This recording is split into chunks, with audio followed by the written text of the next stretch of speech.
hadisədir tarixdə. Hələ belə bir hadisə görülməyib ki, Kəbə evində kimsə viladət olsun, mövludu olsun, dünyaya gəlsin. İmam Əli əleyhissalam tarixdə nadir insanlardan biridir ki, müqəddəs Kəbə evində dünyaya göz açıb və İmam Əli əleyhissalamın həyatı barəsində oxuduğumuz zaman, diqqət etdiyimiz zaman görürük ki, Həz.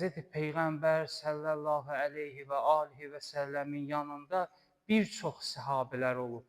Bir çox insanlar müəyyən fəzilətlərə yiyələnməyə çalışıblar.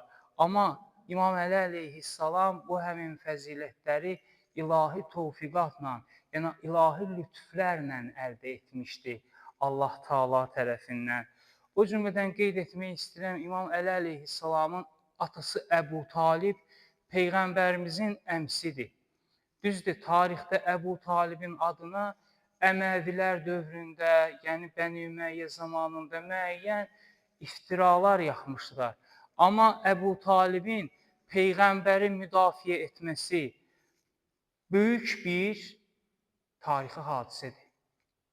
Hansı ki, Əbu Talibə qardaşın oğluna de, İslam dinini dayandırsın, Peyğəmbərlik vəzifəsini dayandırsın. Əbu Talibə bu cür təzyiq göstərildiyi zaman Əbu Talib Peyğəmbər salavatıllahla birlikdə, qardaşı oğlu ilə birlikdə 3 il Əbu Talib dərəsində mühasirədə qalır.